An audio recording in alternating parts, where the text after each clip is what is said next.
I saw myself in Keona's study, dreaming about a better life. He decides he wants to be a knight. Why? Because he reads books about knights, and those are noble, and those are wonderful, and everybody looks up to a knight, right? But here's the funny thing. He has no training.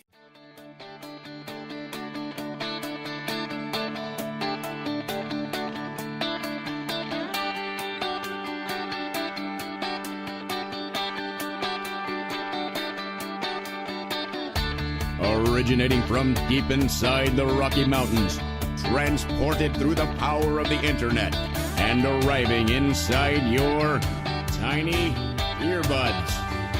It's the Appraiser Coach Podcast, helping appraisers increase their efficiency, quality, and make more money. Here's the guy who makes it his life's mission to create value for real estate appraisers nationwide. Your host and the Appraiser Coach, Dustin Harris. Welcome to the program, everybody. Dustin Harris hanging out with you. I want to tell you about my favorite book today. I want to first remind you we are sponsored by three great companies. First of all, DataMaster. DataMaster is the ability to be able to download into your reports something that you would have to hand type otherwise, right? This is the ability to save 30 to 60 minutes per report. Go to datamasterusa.com. Again, it's datamasterusa.com. Alamode is the company I've been using for, years and years and years. They continue to serve me well.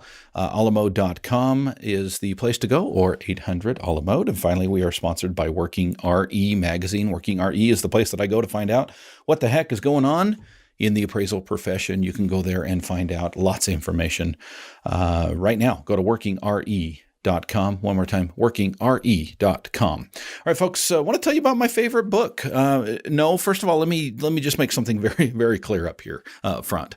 I am not a book snob. I really am not. And to be honest with you, I am married to a book snob. In fact, that is kind of it's a running joke in our marriage that I spend money on gadgets and she spends money on books. You ought to see our house. It is chock full of them everywhere. She is addicted to Amazon and buying books, and she's very smart. My wife is very intelligent. And she did very, very well in school. She loves to read, and she actually loves the classics. Shakespeare, the other, what you would refer to as the classics of all time. I'm not that guy. I've tried over the years to be that guy. I've really tried hard to love Shakespeare, and I just don't. There's parts of it I like, and I can get into it if I'm in the right mood, which is not very often. Maybe once every 10 years I get in that mood. It's just not me. So I just want to make it very clear up front. I am not a snob, but the book that I love more than any actually is a classic. It's full of analogies. And I see myself in its pages. And I think that's one of the reasons I like it. The other reason I like it is it's absolutely hilarious. It is a laugh out loud funny book. Okay. And you don't get that with classics all that often. And I just love it. I love humor, and it's a subtle humor. It is a fabulous, fabulous book. If you've not read it, take it from somebody who, again, is not a book snob. Okay. I enjoy books like, let's just put it this way. I do a lot of self-help books. I do a lot of business books. I don't do a lot of fiction, but I love John Grisham books. I've read pretty much every John Grisham book out there.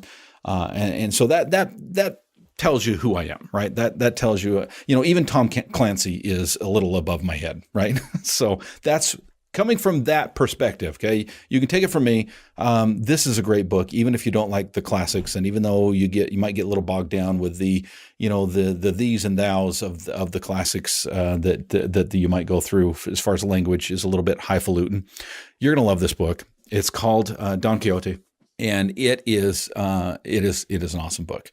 If you've not read it, I highly recommend it, or listen to it. That's usually what I do. We do a lot of time in our car.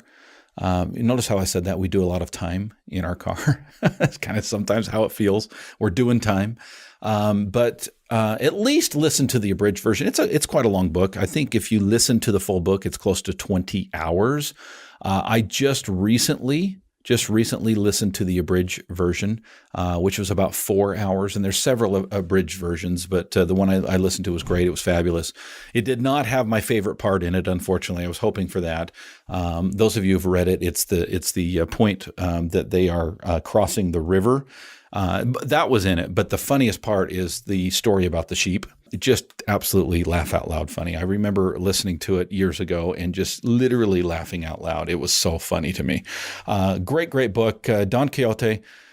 Want to share with you some analogies as I listened to it this last time. And again, I listened to the abridged version, so there's probably a lot more in the full version. But I just want to share with you some of the things that I learned as an entrepreneur, as a business owner, as an appraiser, that I think could apply to, well, I certainly applied it to my wife. That's the great thing about classics, I think, is the classics have such deep and wonderful lessons to be learned that you really can and should be applying to your life. A classic in my mind is not necessarily an old book, that everybody looks up to, but it's a book that will stand the test of time because of the principles that it teaches. Remember, principles are not bound by time. They are true 500 years ago as they are today and will be into the future. That's what really makes a classic in my mind. And Don Quixote is truly a classic. So today I want to label this the Appraiser of La Mancha. And just share with you a few analogies that I came up with as I was going through the process of rereading my favorite book, Don Quixote. I want to pause here first to remind you that we are sponsored by A La Mode Software. A La Mode, of course, is speaking of standing the test of time. A La Mode is one of those companies that will continue to innovate into the future. They will continue to look at what appraisers need and want and create tools that will do it, that will make it the way it is, that will make it easier for you to do what you do on a regular basis. A La Mode is where you need to go, alamode.com, or you can pick up the phone. I would highly recommend you pick up the phone. If this is your first time reaching out to A La Mode, pick up the phone and talk to them. Very friendly sales staff, and they will talk through whatever software you're in now and what the transition process will look like and what they can provide that you may not be getting with your current software provider. Go to alamode.com, or you can call them at 800-ALA-MODE. DataMaster is a program that I've been using for a couple of years now. It's not in every area, so you're going to want to check out and find out, make sure it's in your geographic area. But, I was in my mastermind the other day, and somebody said, DataMaster is coming to our area. And I was actually kind of surprised that they weren't already there because this was kind of a big town. And I said, and the question was from my mastermind member, should I look into it? And I kind of looked at him and I thought, you don't know me very well, do you?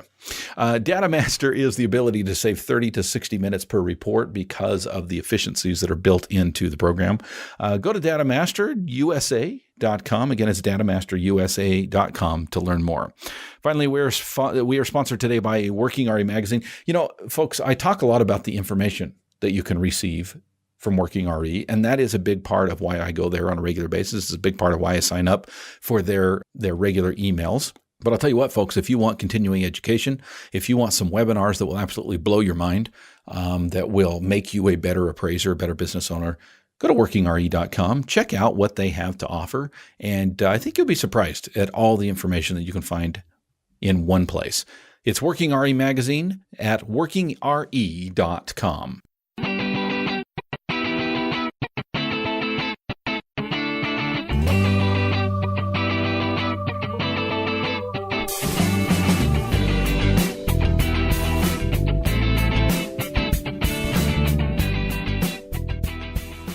All right, folks, I'm going to take you quickly as I can, through Don Quixote, one of my favorite, it is my favorite. If someone says, what is your favorite book? Immediately, I'm going to tell them Don Quixote. I absolutely love it. Yes, I know you're wondering, what is my favorite movie? It is... No, okay, so maybe you weren't wondering what my favorite movie was, but I want to tell you anyway. I love this movie. I won't go into it, but it is absolutely my favorite movie of all time, and it's actually had a remake And the remake, I hate to admit it, but I think the remake is actually a little bit better than the original. But it's called 12 Angry Men. It's a great story of human nature and how persuasiveness can change people's minds. So anyway, in case you were wondering, that's my favorite movie. Well, my favorite book, of course, is as I've mentioned here, Don Quixote. Let me just tell you a little bit about Don Quixote if you've not read it. Or if you've seen the musical, The Man of La Mancha is a great musical as well. It kind of tells the story and does it with some great music. The story is about a man who lives in La Mancha, and no one actually really knows his name, but they call him Quixote.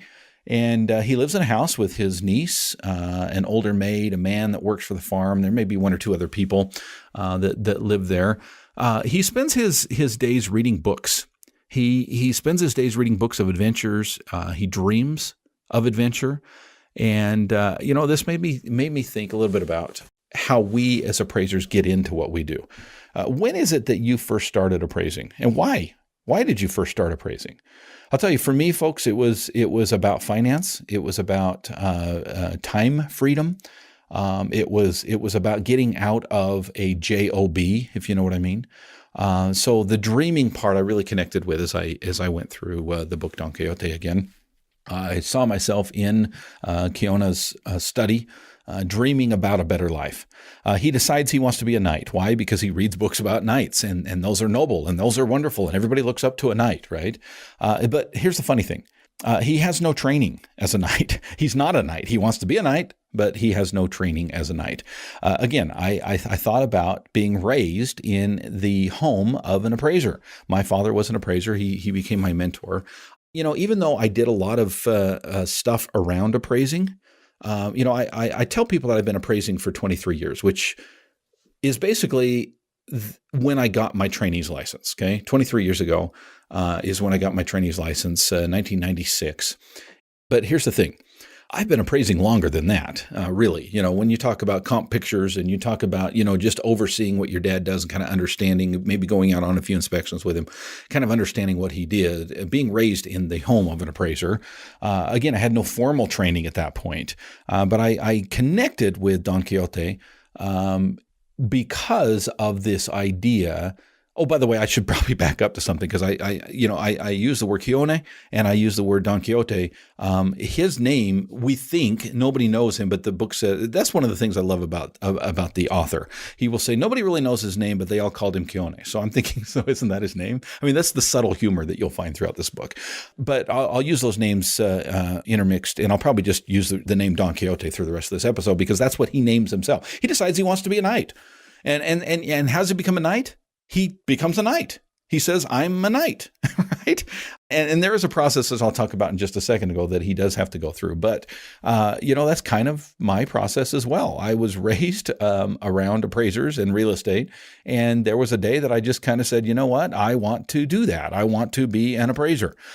So that was a way that I connected with this individual as well, the fictional character in the book. He finds and dons an old, rusty, broken suit of mail. It made me think about my first office, my first equipment.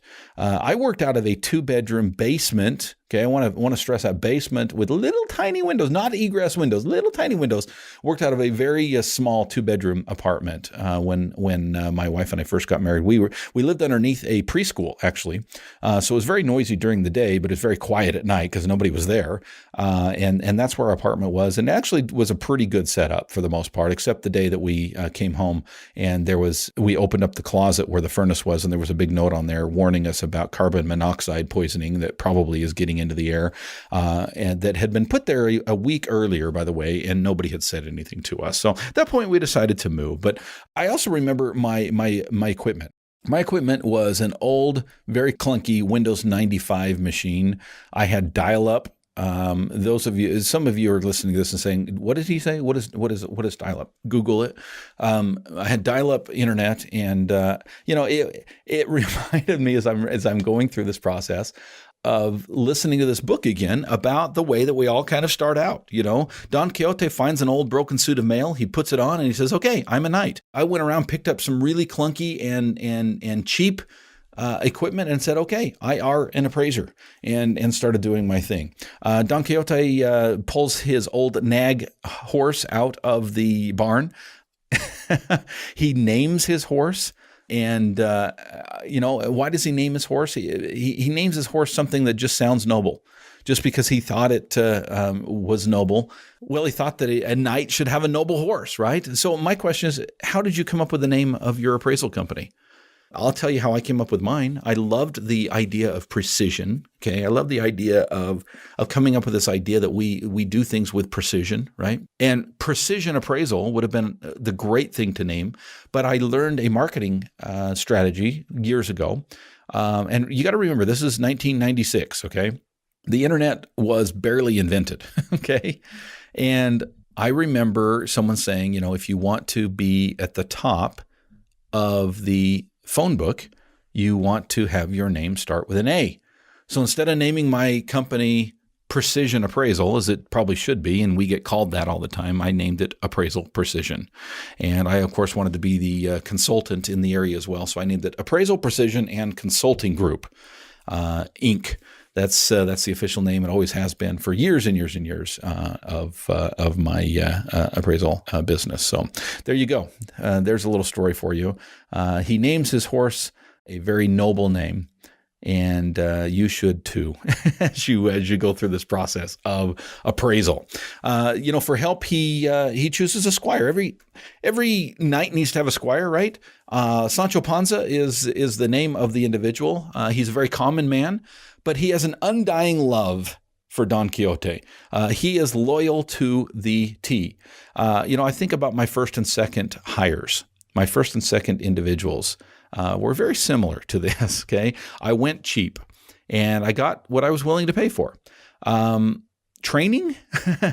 Let's just say that there was no training for Sancho Panza. There was very little training for the first two individuals that I hired as well. I found myself, again, very much in the same process. Most importantly, he needs a swooning lady, okay? He needs somebody who he can look for. He chooses a woman from La Mancha who smiled at him one time, right? He doesn't even know her name. He calls her Dulcinea.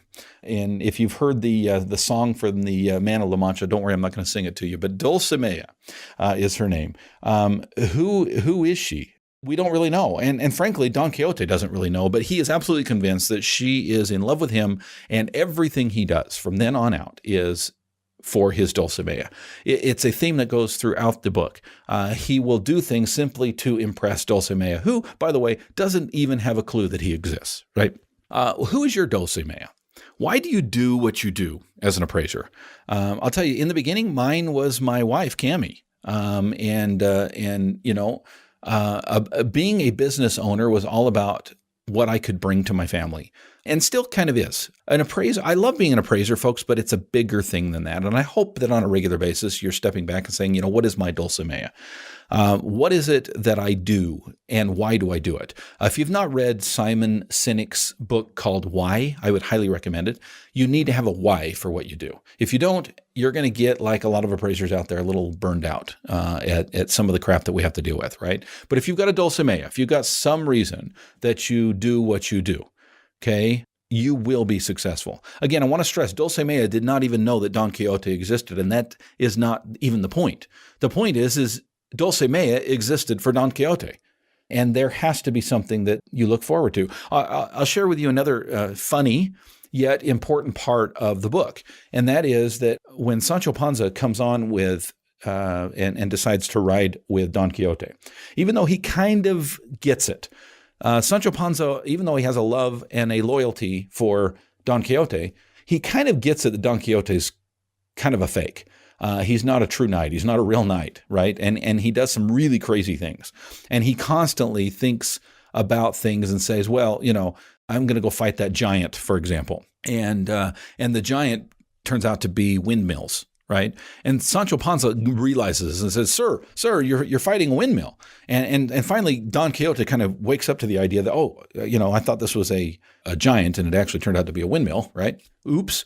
However, he blames it on the magicians. He blames it on the supernatural, that the evil world out there will transition things into this idea that may not be true, right? And I think about that again through our businesses and the things that we do and don't do. Why do we do the things that we do? One of the reasons I love Don Quixote is because of the many powerful life lessons that can be learned in the story. Yes, it's entertaining at the same time. But today I'm applying some of those lessons to our businesses and as appraisers. For example, as Don Quixote left his home, he really had no destination. And he realized that he had never been confirmed as a knight. And so he gets to an inn. He actually asked the innkeeper, to make him a true knight, right? The innkeeper thinks he's an absolute bat crap crazy, yet he follows along and he does it, okay? I think about, for example, in the very beginning, this is in the late 90s when, I was a young trainee, and back then there was a lot more freedom for lenders to be able to use trainees. In fact, in the first week of me becoming a trainee, I actually appraised $1 million property, and I could do that back then. Let's say legally I could do that back then. I don't even dare go back and look at that report because I think it's. Don't worry, the statute of limitations has expired on that. But the idea here that I went to lenders and they actually took me under their wings, it reminded me of this innkeeper who kind of realizes that Don Quixote is a fake, kind of realizes that Don Quixote really has no training as a knight, and yet he plays along and he says, you know what, sure, I'll make you a knight, whatever. And he dubs him a knight, and Don Quixote moves on. Folks, I found the lessons in Don Quixote fascinating, as this is probably the fourth time I think I've read through Don Quixote in my lifetime. I fell in love with it the first time I read it. Didn't think I would.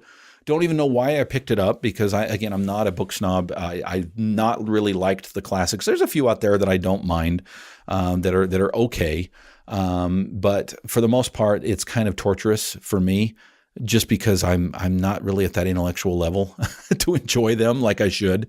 But I love Don Quixote. I think you will as well. I highly recommend that you read it and that you, most importantly, look for analogies into your life. Look for analogies into the life of your business. Look for ways in which you can do better because you learn from great lessons, even if they're fictional, lessons of principle and truth that will allow you to become better. Speaking of becoming better, hope you will join us, folks, for the monthly Appraiser Academy. Folks, we meet on a monthly basis, and we have an opportunity to meet live, to be able to share with each other some ideas, some thoughts, talk to one another, ask questions, go back and forth on some different things that will allow us to be able to do and be better, to make more money as real estate appraisers. Join us, please. Go to my website, theappraisercoach.com, and click on memberships. Talk to you next time. You've been listening to the Appraiser Coach podcast with Dustin Harris. If you like what you hear, please give us a 5-star rating and post a short review on iTunes. For more in-depth insider information on how you can make more money as a real estate appraiser, visit theappraisercoach.com and sign up for the All-Star team today. Thanks for joining us. And now, get out there and create some value.